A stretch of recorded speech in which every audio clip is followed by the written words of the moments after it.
A Floresta Portuguesa, António Macedo, a encher de ar o pulmão da rádio. Esta manhã estamos em Agadão, na localidade de Lomba, no concelho de Águeda. Estamos ao ar livre, no jardim do edifício da Junta de Freguesia e mergulhados no verde, que a esta hora ainda continua tapado pela neblina matinal. Está, de resto, um pouco de frio, para alguns, pelo menos, para outras das pessoas que estão aqui presentes, nem por isso. Bom dia, Luís Sarabando, é o coordenador da Associação Florestal do Baixo Voga. Obrigado por estar connosco em direto esta manhã na Antena 1 e nesta emissão especial aqui em Agadão. Esta Associação Florestal é uma associação privada de proprietários e de produtores florestais. Já tem vários anos, foi constituída em 99, corrija-me se estiver enganado. Que trabalho é que têm realizado ao longo destes anos? Então, bom dia a todos, antes de mais, e obrigado pela oportunidade também de estar aqui e promover o trabalho da Associação Florestal do Baixo Voga. A Associação tem feito um enorme percurso, iniciando normalíssimo para uma associação deste género, iniciando com informação e aumento do nível de formação dos proprietários florestais da região, entrando no apoio e na introdução de boas práticas florestais e no apoio à gestão em toda a linha, desde as arborizações até ao corte das madeiras, introduzindo novos conceitos da sustentabilidade e da preocupação com parâmetros ambientais e que culmina com a certificação florestal, da qual fomos pioneiros na introdução de um modelo regional. Quantos proprietários e produtores é que estão reunidos na vossa associação? Neste momento temos 700 associados que são detentores de cerca de 20% da floresta da região.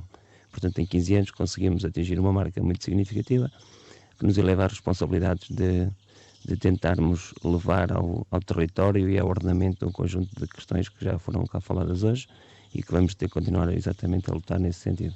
Estava a falar-me da certificação. Vamos falar um pouco sobre ela e para quem não está familiarizado com estas questões, o que é em concreto a certificação e o que é que ela acrescenta?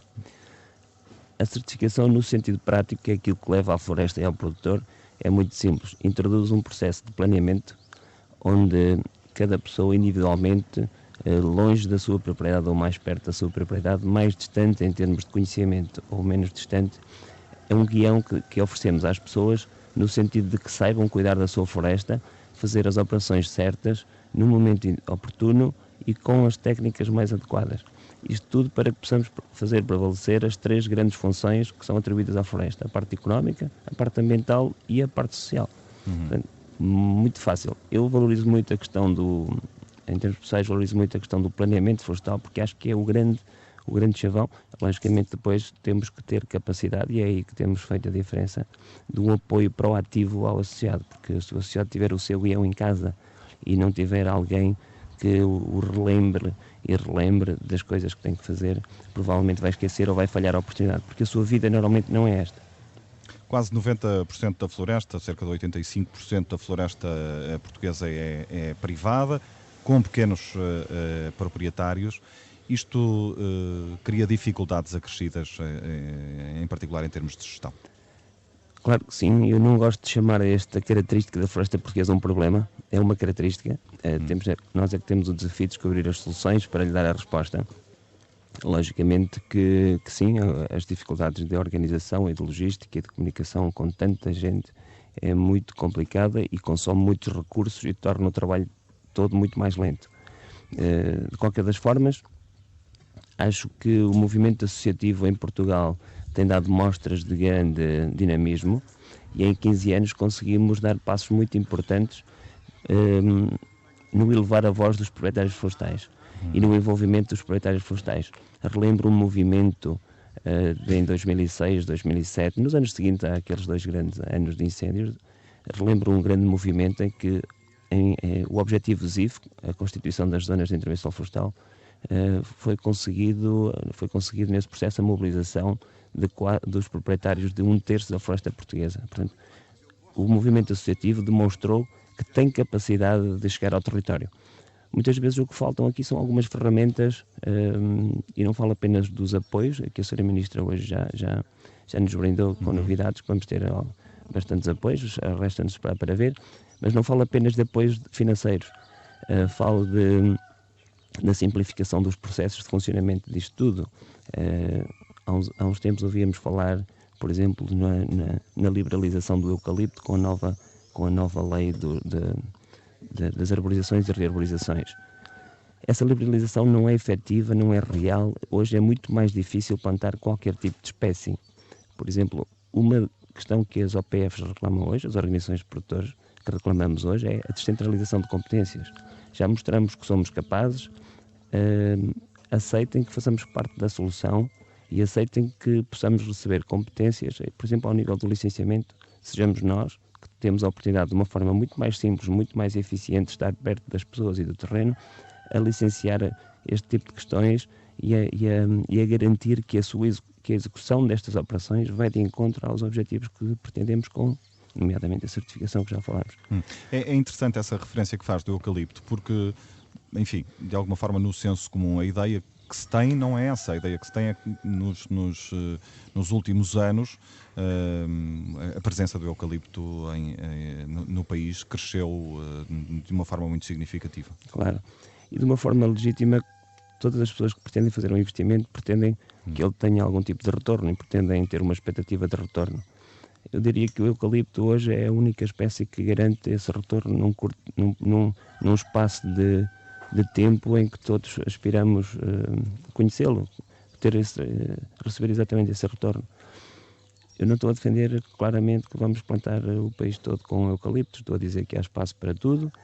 Estamos, nomeadamente, numa região provavelmente a região da Europa com melhor aptidão para esta espécie. Os excessos já foram todos cometidos. O que temos que fazer claramente é melhorar a componente do ordenamento, melhorar a componente da produtividade, apoiar as pessoas a fazer a gestão e não vamos arranjar uma guerra contra a espécie. Ela é importante para a economia, ela é importante para a manutenção do território, para além de muitas outras questões que se falaram aqui. As pessoas também fazem parte da floresta. Portanto, a componente social é muito importante. A componente social, a componente de trabalho na nossa região é riquíssima, é importantíssima, não pode nunca ser desvalorizada. E, portanto, eu não queria arranjar aqui argumentos ou arranjar uma guerra que fosse entendido nesse sentido contra a espécie eucalipto. Vamos ter que todos trabalhar para que ela faça parte da solução e, logicamente, tem espaço na floresta portuguesa. Deixa-me perguntar à bióloga Milad Matos, porquê que o eucalipto é tão mal visto? Tem uma fama muito... Pois, lá está. O eucalipto, enquanto espécie, enquanto árvore, não tem culpa nenhuma dos erros e dos excessos que foram cometidos. É uma árvore como outra qualquer, tem a característica de ser alóctone, portanto não é nativa daqui, é oriunda da Austrália, por exemplo. E não tem culpa da massificação que foi feita no nosso território. Esse é que é o problema, é a forma de ordenamento da eucaliptização. Porque tem espaço, há espaço para a rentabilidade económica e para a empregabilidade associada ao eucalipto, tal como há noutras fileiras, mas de facto o eucalipto é o que permite neste momento um retorno mais imediato e é isso que interessa aos proprietários. Por exemplo, a fileira do castanho, se calhar é mais rentável do que o eucalipto, mas é para os filhos, não é para si próprio, do proprietário, não é? Mas pronto, o problema não está no eucalipto em si, mas na forma como ele é gerido. E, portanto, há espaço para tudo, tem que haver um investimento nos planos de ordenamento, nos planos de gestão florestal e em toda a sustentabilidade da floresta como um todo, que tem que ser uma perspectiva nacional. E lá está a sensibilização do pequeno proprietário e do grande proprietário para que se chegue a um equilíbrio entre a produção do eucalipto, de outras espécies e a proteção da biodiversidade e dos valores naturais. Mas é possível. Luís Arabando, se me é permitido complementar esta intervenção da minha colega, eu diria que apesar de termos regulamentos e legais muito restritivos e com muitas condições, não quer dizer que eles funcionem e que se consigam levar ao território, porque isso é exatamente o que acontece hoje. Temos um caderno muito rigoroso em termos de medidas, mas na prática, não existindo capacidade de fiscalização, o seu cumprimento é residual. Por outro lado, e era por aí que eu reclamava que a constituição das organizações de produtores florestais foi uma estratégia do governo no início dos anos 90, continua a fazer parte de todas as soluções da estratégia florestal nacional e outro tipo de questões, e é preciso claramente acreditarmos e apoiarmos a sociedade organizada no sentido de dar resposta a levar as políticas ao território e às pessoas. E é por aí É por aí que temos que caminhar. Quais são as grandes ameaças que a floresta portuguesa enfrenta por estes dias? Claro está, pelo ponto de vista dos proprietários e produtores. As grandes ameaças, eu diria Os claramente... incêndios estão sempre, enfim, Sim, no topo da lista, não é? Não gosto de falar dos incêndios, sinceramente, mas a grande ameaça, ou eu diria que a grande oportunidade, vou dar a volta à sua questão, a grande oportunidade é mostrarmos à sociedade que realmente a floresta é um setor muito importante aos vários níveis e tentarmos que, quer da parte da tutela do setor, dos nossos governantes, quer da parte dos outros, de todos os agentes das fileiras florestais, que possamos trabalhar em conjunto nas questões que todos conhecemos e que nos unem e que possamos claramente simplificar o funcionamento de tudo isto, no sentido de que possamos levar, e vou insistir, porque não é possível nunca melhorarmos a condição da floresta sem conseguirmos chegar às pessoas e ao território. E é isto que falta em Portugal. Portanto, a grande ameaça continua a ser a que já era há 20 anos. Nós não temos capacidade, a política e as soluções não têm tido a capacidade de chegar às pessoas e ao território. É aqui que está o grande problema de tudo isto. Construímos os melhores planos, os melhores chapéus em termos institucionais, as melhores políticas, regulamentos super eficientes na prática. Não é possível sem chegarmos às pessoas. As pragas e as doenças são nesta altura um problema de dimensão significativa? São um problema. São um problema e claramente tudo o que está para fazer tem tendência a melhorar a resiliência da floresta contra as pragas e doenças. As pragas e doenças surgem, logicamente, por causa também de alguns excessos cometidos, outros muitos excessos cometidos. Não há predadores naturais, há uma fragilidade do ecossistema. Toda a gestão florestal, a introdução das boas práticas, a certificação irão contribuir na melhoria disso. Por enquanto é um problema. Os incêndios são também uma ameaça. Vamos falar de desses problemas, um dos mais conhecidos, o nemato do pinheiro, que enfim, tem atingido uma parte da floresta portuguesa. Uma doença que o jornalista da Antena 1, Joaquim Reis, foi conhecer. O nemato é um verme microscópico que causa a doença da murchação dos pinheiros e que se espalha na floresta através de um inseto vetor, endémica no Canadá e Coreia do Sul. A doença chegou a Portugal através do Porto de Sines, por via de paletes infectadas originárias da Coreia do Sul. Em 1999 é dado o alerta com os primeiros casos na península de Setúbal. Foram feitos cortes sanitários, mas, ao contrário do que é prática no Canadá, a madeira não foi tratada no local, mas sim nas serrações para onde foi transportada, a maioria no centro do país, na região do Pinhal Interior. Assim, segundo o engenheiro Rui Diniz, da Associação de Produtores Florestais do Concelho de Arganil, se explica que esta zona do país seja agora das mais afetadas pela doença. Aqui na nossa região é declarado em 2008.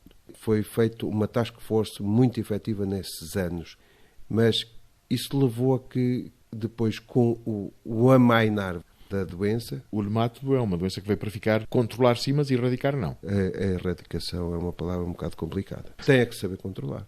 E o que se está a passar é que muitas das vezes aligeram-se as respostas aos problemas. Não há, ao fim e ao cabo, um plano nacional de contenção da doença? Tanto quanto nós conhecemos, não temos diretrizes que nos levem a afirmar isso.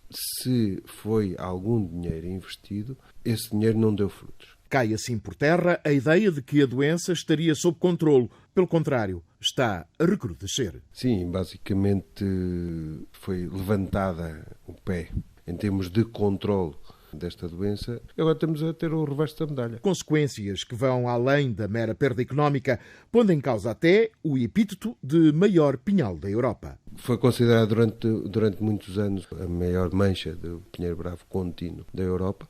Hoje não sei se será assim. Com o nemátodo, mais do que nunca, impõe-se olhar para a floresta com um plano a longo prazo. Algo difícil quando há associações de produtores que, ao abrigo dos protocolos com o Estado nas zonas de intervenção florestal, ainda estão à espera que o Governo desbloqueie verbas comunitárias referentes a ações de combate à doença realizadas em 2009.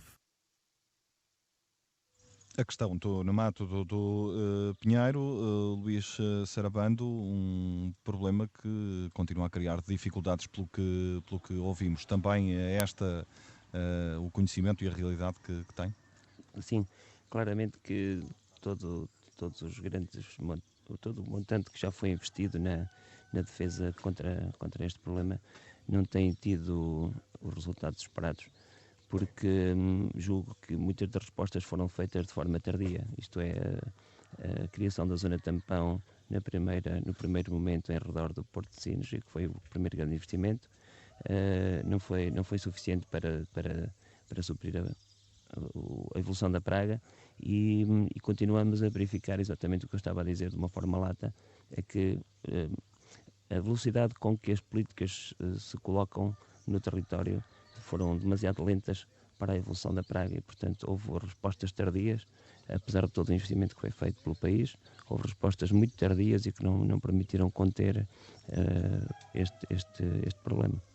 Já vamos voltar a falar. Para já, aqui na localidade de Lomba, na freguesia de Agadão, não há trânsito, não há movimento, mas importa saber, Sandra Pereira, como é que rola o trânsito nas principais cidades do país? O trânsito já está bastante tranquilo a esta hora, sendo que na segunda circular, no sentido Benfica-Aeroporto, ainda vamos ter algumas filas a partir das Torres de Lisboa até ao Campo Grande, e na A5, ainda com lentidão na Cruz das Oliveiras para as Amoreiras. O trânsito com Sandra Pereira. Regressamos à emissão especial da Antena 1, dedicada esta manhã às florestas, aqui na freguesia de Agadão. Luís Sarabando, ouvíamos a Ministra da Agricultura esta manhã, em declarações à Antena 1, dizer que os produtores florestais devem trabalhar em conjunto para que possam beneficiar de apoios específicos. Esta é uma ideia que também vos agrada, digamos assim? Sim, agrada e tem vindo a ser defendida por nós desde longa data, porque claramente com a estrutura de propriedade e com a dispersão dos proprietários florestais não é possível outro tipo de solução. A solução em Portugal passa claramente por conseguirmos chegar ao proprietário. Vou dar-vos um exemplo. Ao nível da certificação florestal, temos hoje cerca de 3.200 hectares certificados. Dele fazem parte 270 pessoas e 3.000 parcelas. Nesta estrutura fundiária e de dispersão da propriedade, é difícil trabalhar se não for de uma forma organizada. Ouvimos também a Assunção Cristas a dizer que é preciso melhorar a rentabilidade das áreas onde já há eucalipto e que convém evitar a sua expansão. Há condições para isso? Há condições para isso, claramente. Posso dizer-vos que a média de produtividades na região cedida pelo Inventário Florestal Nacional, para esta região onde estamos, para a espécie eucalipto, é de 14 metros cúbicos hectare ano de crescimento. As médias da nossa gestão florestal certificada são 21 metros cúbicos. E com a introdução das boas práticas, respeitando um conjunto de outros valores. Portanto, só ganhos acrescidos. Os proprietários e produtores que são representados por esta Associação Florestal do Baixo Voga dedicam-se exatamente a quê, para percebermos? Os proprietários desta organização dedicam-se a tudo aquilo que são as profissões conhecidas na nossa sociedade civil. São desde agricultores, a médicos, a consultores. Nós já fizemos um trabalho para tentar perceber qual é o nosso público-alvo e não conseguimos. Este é um dos primeiros cenários quando tentamos iniciar um novo projeto, uma nova atividade. Não é possível porque ele é o mais diverso possível.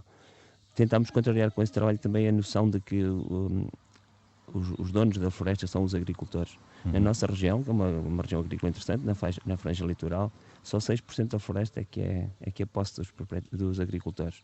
Tudo o resto são as mais diversas. Eu acho que todos os portugueses são donos de um bocadinho de terra.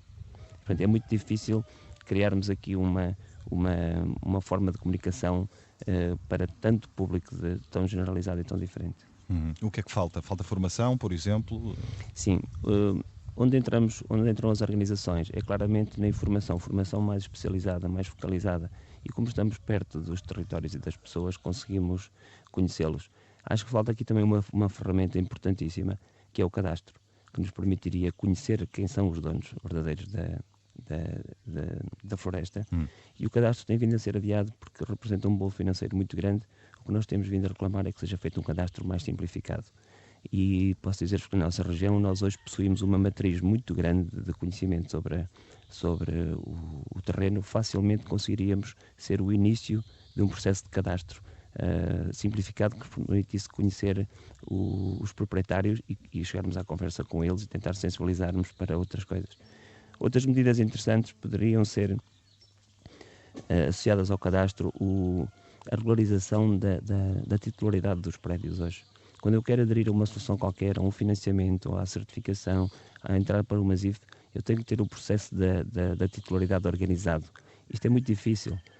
As propriedades hoje, muitas delas estão registadas em nome ainda do meu avô, do meu pai, de heranças indivisas. É muito difícil conseguirmos, sem ferramentas agilizadas para a regularização destas coisas, conseguirmos claramente dinamizar o setor. Agradeço a Luís Sarabando, coordenador da Associação Florestal do Baixo Voga. Vamos para as notícias, voltamos daqui a pouco, António Macedo.